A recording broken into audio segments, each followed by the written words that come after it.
John Blackstar, astronaut, is swept through a black hole. Trapped on the planet Sagar, Blackstar is rescued by the tiny Trobit people. He joins their fight against the cruel overlord. This is his destiny. I am John Blackstar. I said, I'd like to get a guy from Earth, put him out outer space someplace, make him a superhero, and give him some powers that would allow us to have some fantasy on Saturday morning. I had never been anything like it. It was odd stuff. And I almost really made it. A lot of people like him because he didn't have any real powers. He was just a human in a strange situation having to do what humans can do. I feel that we really used him in a way that allowed us to do something later with another series, knowing what we could possibly do if we had more half hours to do. About 13 half hours, I think. In the initial creations, you know, we do model sheets for ourselves, so we know what the characters are looking like. I bring them back to New York, show them the Silverman. I was reminded, and I had forgotten this, that we did him as a African American. But I never presented it as an African American. It was not that the network did not want an African American. In fact, as we had done an African American super stretch and an African American wife and husband, it would not have been the first African American on Saturday morning. Fat Albert. It really worked. He had an interesting villain. Working on Blackstar and seeing what we could do with Blackstar and seeing what you could do with the medium really gave us an entree into what happened with He-Man. I began at Filmation many years ago. Lou had a busy season coming up, and so I sent a spec script into your studio to Arthur Nadel, who read it, which was nice of him because, you know, he did. But he did read all the stuff that came in from people on the outside. And he said, well, you know, we have stuff going on, so he called me in, interviewed me, and gave me a shot. I was there, I was able to remain there for three solid years, writing away. So I began as just one of the writers, and I ultimately, you know, made it up to story editor before my term was up there. I had never written a professional script. Not that I necessarily wrote a professional script with you, but I didn't say anything. But you know, I really this company, Lou, Art Nadel, Norm Prescott, they gave me and countless other people their first shot. My first shot in this business, certainly as a writer, and many artists, certainly, you know, first jobs as artists. So, very generous people. Very, they really helped out a lot of people. It was a booming time at Filmation, and it was just exciting. A lot of young people. We were all just starting out in the business, and many of us became lifelong friends. We used to have rap parties. In September, when the shows went on the air and we had been working all, you know, spring, summer, we'd have these, Lou had these rap parties. No, we had these rap parties. Anyway, you brought your spouse and, you know, big spread, lots of food, you know, sit-down dinners, the whole thing. So it was just fabulous.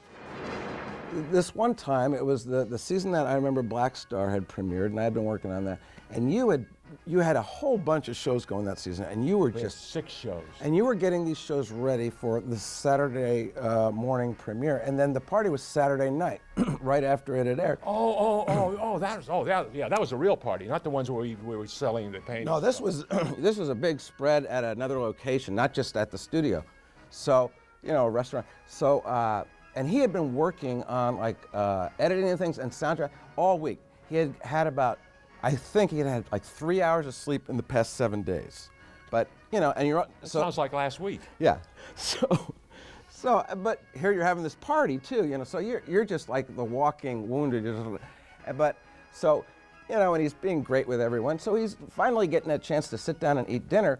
And the salad is done. And so the waiter comes by to Lou and says, you know, can I take your salad plate? And Lou, again, he hasn't slept in 7 days. So the waiter, like, may I take your salad plate? And Lou's like, you know, any port in the storm, Lou's like, huh. Lou goes like this. You fell asleep in a salad? He fell asleep on the waiter's hand. Lou decided that this looked like a good enough pillow to have a little snooze in. And I think it was the funniest thing I've ever seen in my life. I think I laughed till I died. It was just... That's you were tired, unkind to your elders. But no, you had been working real hard. I'm thrilled that these are on DVDs. Some of the shows that are being put out on DVD in these sets haven't been on TV since the early 80s. I have some videotapes of Blackstar that are now, you know, almost unwatchable. So I'm very excited to be able to have these. You actually watch them? I mean, because some of these I have not seen in over 30 years. It's amazing. Well, I'm thrilled that they're going to have good copies out there and crisp and clean. Yeah, it's beautiful. They look better in some cases than the stuff we did originally. They went over and cleaned up all the negatives, and they look great. That's fabulous. Well, I can't wait to have these in my collection. When I got out of college, I knew I wanted to be a writer-producer working in television, and I'd gone to Clarion, which is a big science fiction writing workshop, and I was Clarion 75. Michael Reaves was Clarion 73, and Ted Sturgeon, who was one of the great science fiction writers of all time, was teaching a class at UCLA, and Michael was his teaching assistant, and I took that class. And we became fast friends. And I was writing The Twilight Zone Companion at that point. I was fresh out of college. And I knew I wanted a career in television as a writer-producer, and Michael invited me to write animation with him. So we wrote for shows like Smurfs, but very early on we started writing for Blackstar. I wrote more than 50 scripts for animation, but Blackstar is among my top favorites. We were given a lot of freedom to create the stories we wanted. We had a lot of variety. It was science fiction, which I always loved. And so this was before I wrote for Star Trek and Babylon 5 and Sliders, a lot of the different shows I ended up writing for, but it still remains one of my favorites, and seeing it now released on DVD is quite a thrill. I liked the design of all of the characters, and I particularly liked the dragon horse that the Blackstar rode. It was, when I got the toy of that, it was very fun to display it prominently in my office. And it was just, Michael and I were writing very closely together. We were bouncing ideas off each other. Michael would do an underwater world, and then we'd come up with a flying city, etc. So we were drawing upon a lot of things that we'd grown up reading and loving for inspiration. So Blackstar allowed us a lot of latitude, a lot of freedom. Arthur Nadell was the guy who we were pitching to and who was hiring us, and he gave us a very free hand. So that was great fun. Well, you know, the Trobbits, I hadn't read Tolkien at that point. Subsequently, I've written the 3 Magic Time novels and read Tolkien just so I wouldn't be imitating him or inadvertently. So I knew that the Trobbits, obviously the name was derived from the Hobbits. They were challenging to write because there were so many of them, 7 characters. To have each of them have his own dialogue, his own shtick, was always something you had to remember to be mindful of and to keep in the show. So in a way, Blackstar and some of the other characters were more fun because they weren't the comic characters per se. But every now and then you'd come up with some little twist or turn for the Trobbits that would make it enjoyable. The fact they lived in a tree was pretty humorous to me. I'm fond of many of the scripts I wrote for Blackstar, but the one that stands out most distinctly is The Air Whales of Ankar, which Michael Reaves and I co-wrote. When I was a child, one of my favorite comic books was Action 300 with Superman, and in that comic, he finds himself in the distant future when the Earth's sun is a red star, so he's no longer super, and all the humans have left, and they're just robots of some of the characters like Perry White, and there's these strange evolved creatures because all the oceans have dried out, so the ocean-going animals have adapted to the land, and there was a flying whale, and that I think they gave me the inspiration for the idea of the air whales. It was funny because when we wrote that, there was sort of these pirates and all these characters, and there was a character who was a leopard man in our script, but the artist, apparently he left the job the day he was designing that character, or he got fired. Stories clash, but instead of doing a jaguar man, he basically did a cookie dough man. And so when we saw that character, we said, "What is that?" It was ludicrous, but even so, it was a very fun episode to write, and just the variety of the show was great. Another fun thing about Blackstar was how much of our own lives we could put into the show, and so there was an episode I wrote called The Lord of Time, and it was a villain called Cadre, the Lord of Time. Well, I had a friend at the time whose name was Richard Cadre, and he subsequently became a well-known science fiction writer, and they then spun off a toy of that character. And so Richard told me that his mother went to Toys R Us and she was buying a bunch of these toys and holding one up proudly to the other people in line saying, that's my son.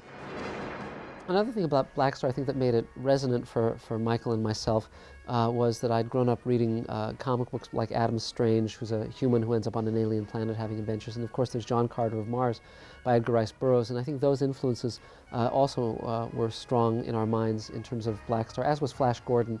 And just the fact that you had one character who could turn into different kinds of animals, another character who was sort of a telekinetic witch. There's just a lot of variety, and I like the look of the sword that he carried, and the fact that the villain had the other half of the sword. There was just lots of fun stuff to play with, and so we were drawing upon books we'd read, movies we'd seen, comic books, all sorts of stuff. A lot of the animation was starting to go overseas, but Filmation was striving to keep it here in America. And as a result, they were trying to use a lot of stock footage. So they would generate a shot and then try and use it over and over with different backdrops and so forth. So for instance, there was a shot of all the Trobits running where alternately half of them looked scared, half of them looked happy. So you could have it toward anything. They could be running towards something they were happy about, running away from something they were scared. Often, Blackstar, you'd see the same shot in an episode used over and over and over again. So for the writers, it was a creative challenge, but one that we didn't mind, because then the question was, okay, how do we utilize this creatively? How do we have a lot of variety in the episodes we're writing? Sometimes Arthur and Adele wouldn't want the writers to be talking to each other, but we constantly violated that. So I would always be calling Michael and saying, okay, what are you working on? Let me read the script. I would be reading the scripts as Michael was writing them, and vice versa.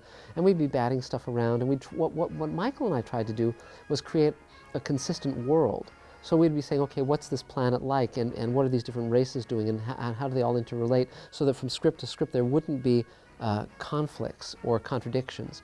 And again, it made it very fun, and subsequently Michael and I, when I was producing Sliders and brought Michael aboard to write for that, and when I've written for other shows that he was a producer on or a story editor, we collaborate very well. We're writing a Star Trek episode together now that I'm going to be directing with George Takei, and we still have that same chemistry after 25, 30 years of having known each other.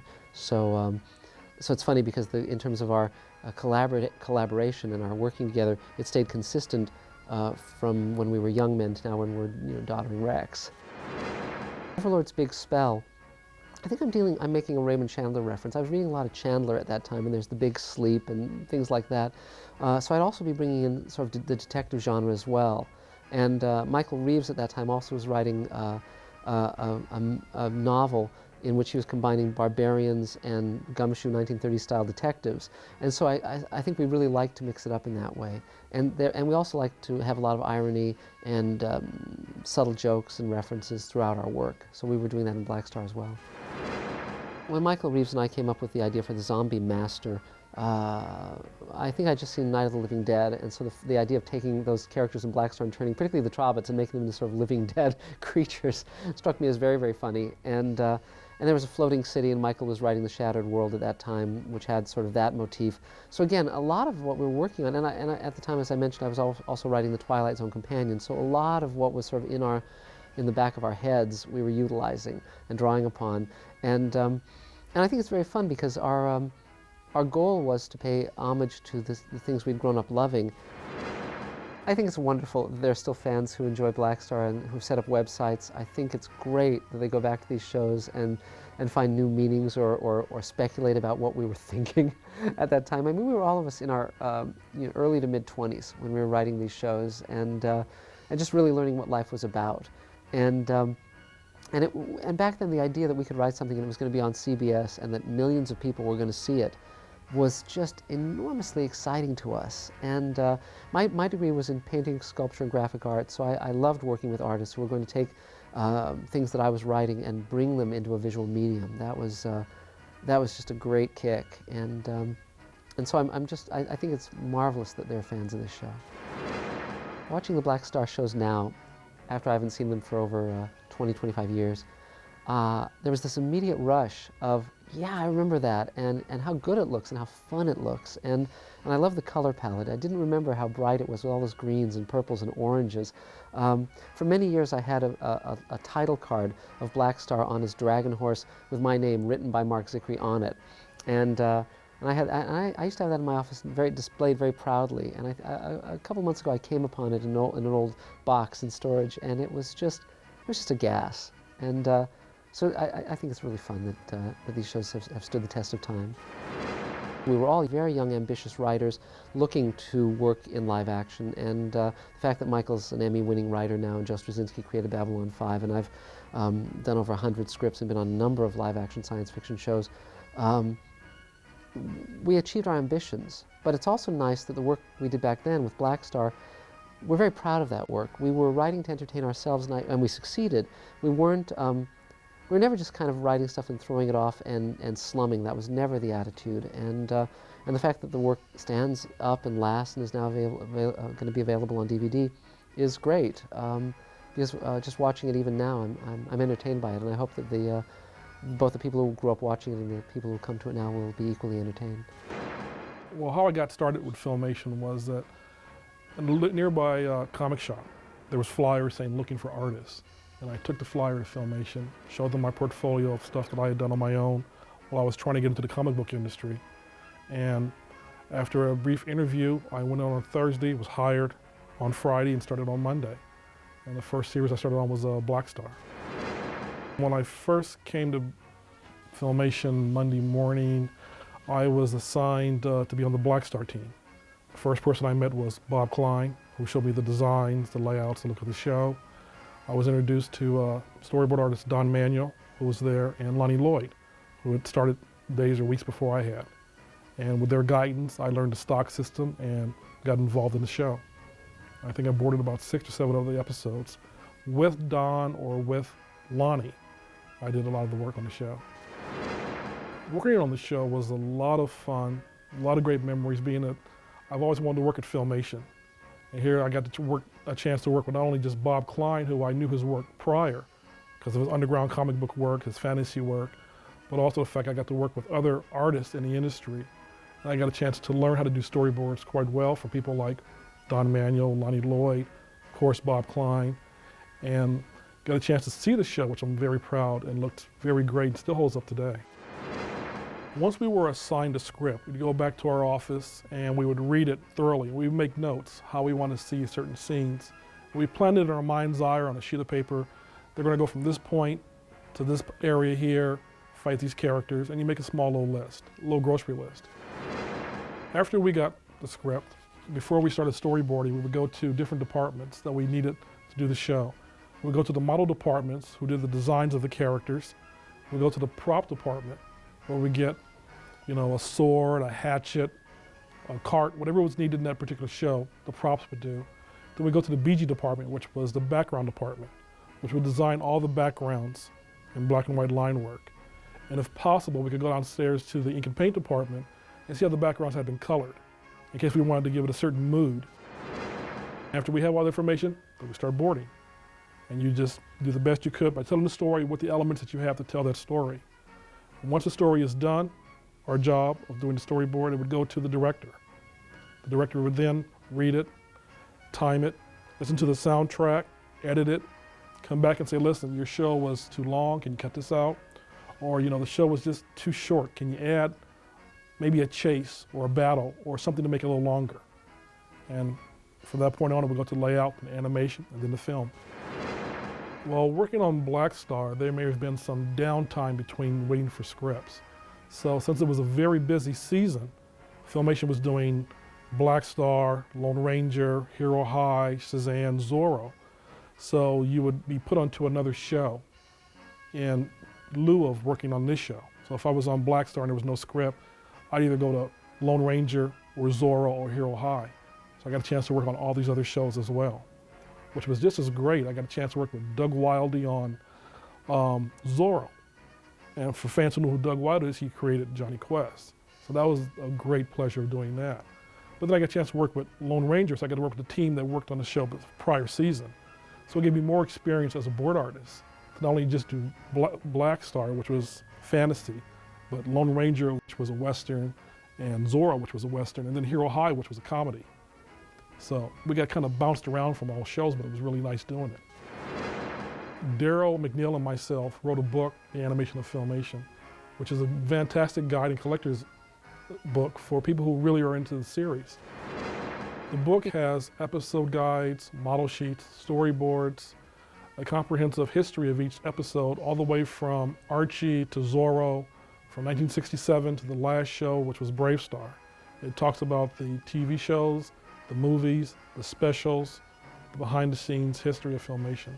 It's a great collector's book. I've been kicking around trying to work as a writer for about 10 years, and I was referred to Arthur Nadell, who was in charge of writers at the time. And Arthur hired me for one day. And at the end of that day, I turned in some story premises for a series called Zorro that Filmation was producing at the time. And he said, "These are pretty good." He said, "Do you want to work one more day?" And I said, "Sure." Came in the next day. At the end of the day, he looked at my premises again, very sort of schoolmaster, a little bit like John Houseman, and said, yeah, these are good. You want to work again another day? Okay, Tuesday. Wednesday, want to work for the rest of the week till Friday? Yeah, great. I hadn't had a job in my life. This is like, I couldn't believe how good it was going, how well it was going. And this went on for about 3 months, and then Arthur called me into his office and said, "You have a job as long as I do." And I stayed at Filmation for 6 years after that. Filmation didn't really have story editors per se. Rather, Arthur was in charge of all of the writers. Having said that, those of us who were on staff functioned in many ways as story editors and did most of the rewriting of the freelance scripts that came in. So I had that function on several series there, Zorro, Blackstar, Hero High, and especially He-Man, on which I played a very large role.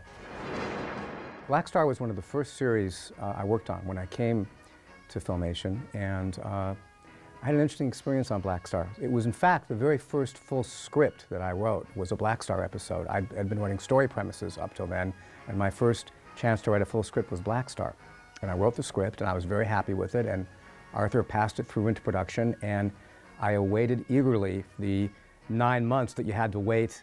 That takes, in animation, there's a huge lead time before you go on the air. So by the time that, it was one of the very first episodes that debuted that fall on television. I was so excited, my first televised episode ever, and I watched my name on the credits, and I watched the show, came to the end of the show, and it had a completely different ending than what I had written. And I went crazy, what's going on? And it turned out somebody had rewritten it because it was my first script, but nobody had told me about it. And I didn't really understand at that stage of my career that this was common, and I felt very betrayed that somebody had dared change my precious words and not even told me about it. Fortunately, that was one of the last times that I was rewritten. It's so exciting to know that the things that not only I, but so many of us worked on all these years ago is finally sort of being unearthed and coming to light and being released in a quality way on DVD and with all these extras. It was a fabulous time in my life, and so many people. Filmation was a very, very special place, and you know, there's frequently lip service paid to the idea of a workplace being a family, but Filmation, of all the places I've worked, really was a family. It was a magical place to work. The shows that we did, the Zorros, the Blackstars, the Hero Highs, the Snow White movie, He-Man, Ghostbusters, I mean, all of the things that I worked on, they were really labors of love for the people that did them. And it's genuinely thrilling and gratifying to know that they still exist, they're coming out, people are going to see them again, and they'll be preserved for posterity and will last longer than I will. I started working at Filmation in 1975. Actually, I didn't work there, but I sold one script to Arthur Nadell for ISIS. It was my first sale. And the way I did it was I went in, I pitched him an idea that he loved. I said, ISIS meets Bigfoot. And he, sort of fell over backwards, and, his hair fell off, and he said, "That's great, we'll do it." So then he did something that was not very smart of him and very nice of him, which was, instead of buying the story from me and assigning it to someone he knew could deliver a script on time, he let me write the script and took a chance on me. And so I turned in a script that was producible, and he bought it, and that's how I got into the Writers Guild, and that's how I got my foot in the door. So it was all due to Arthur Nadell. After writing 2 of the live action episodes for Filmation, I went back the next, when the season started the next year, and to see if I could find any more live action work. And they weren't doing that much live action work at the time, but they steered me down the hall to the animation department, which at the time was being produced by a very nice writing team named Lynn Jansen, Chuck Linville. Nice guys. They were doing a show called Space Sentinels. And I pitched them an idea or two. I think I wound up writing 3 of them. And it was the first time I'd written for animation, and I really enjoyed it. I enjoyed writing animation a lot more than writing the live action shows, because it was easier, obviously, to come up with stunts for the animated characters than it was for the live action characters. So I wound up writing for Space Sentinels. I wrote Blackstar, Flash Gordon, Tarzan, He-Man. It's a lot of stuff. I freelanced. I never worked on staff, but I was pretty much all over the place at Filmation. Arthur Nadell called me one day and said, "We've got a show you might be interested for. Come in and we'll talk about it." The show was Blackstar, and as soon as he showed me the artwork and gave me the pitch, I knew that this was a show that I could do standing on my head. I mean, I loved this sort of stuff. It was, you know, kind of one part Edgar Rice Burroughs, one part Flash Gordon, and one part, you know, the Seven Dwarfs, or 7 parts the Seven Dwarfs, I guess. Just a real fun show to write. I wrote a bunch of them, some by myself and some with Marc Zicree. I think Marc and I together wrote the majority of the show. And it was a hell of a lot of fun to write.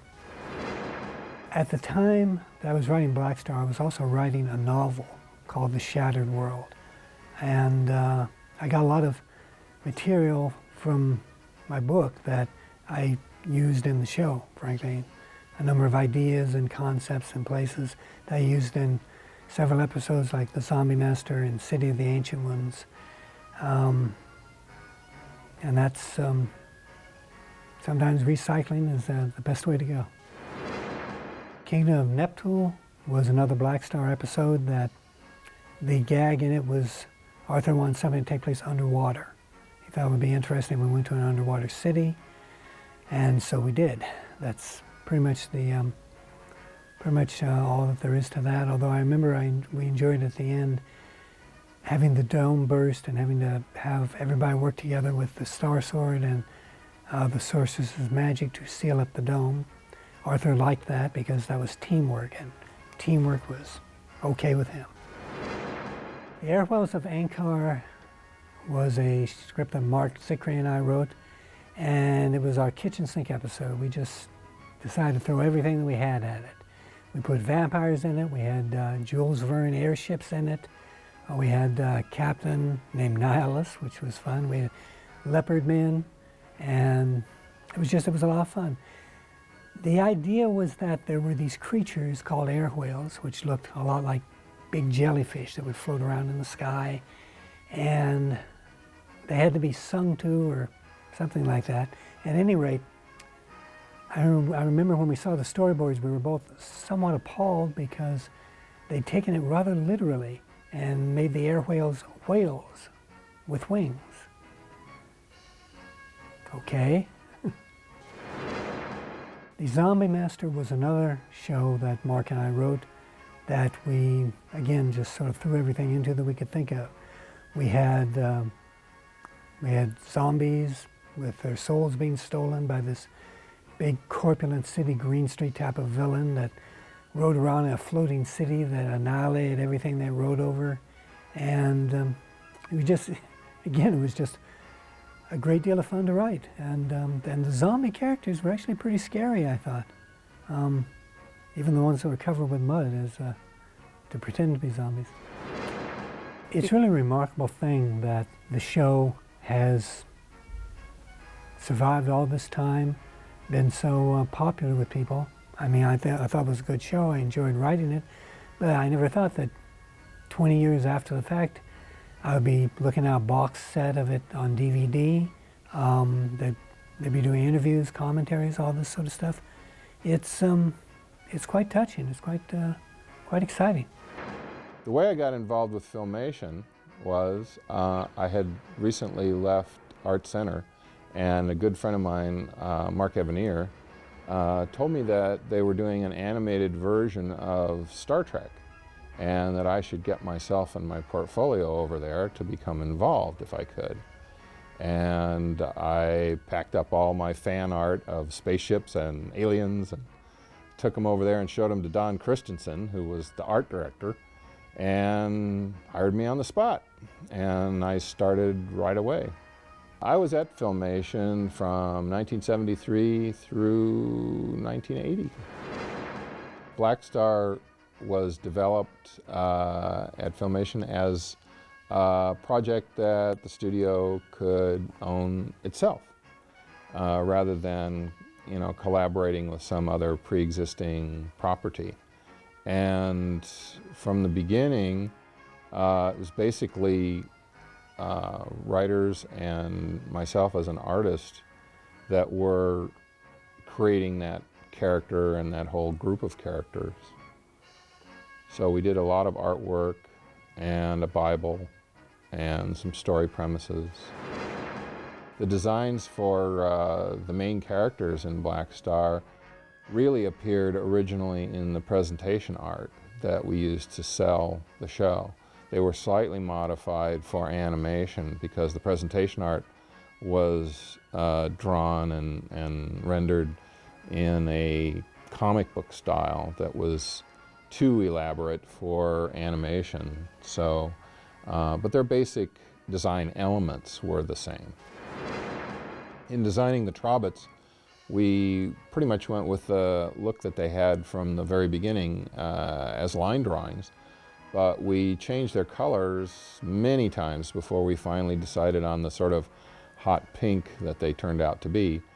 Originally, in the first artwork that was done on any scale, they were blue, but so were the Smurfs. So we had to pick something else. So we looked at green, which seemed too ordinary, and purple, which was just too weird. And finally, I think Lou was the one that picked the pink color. Lou was a great fan of all of the Disney films. So every once in a while there would be an homage to Pinocchio or Snow White or any number of other things because he loved those movies. So when you see the Trobbits standing around the supine Blackstar and it reminds you of Snow White, you shouldn't be surprised.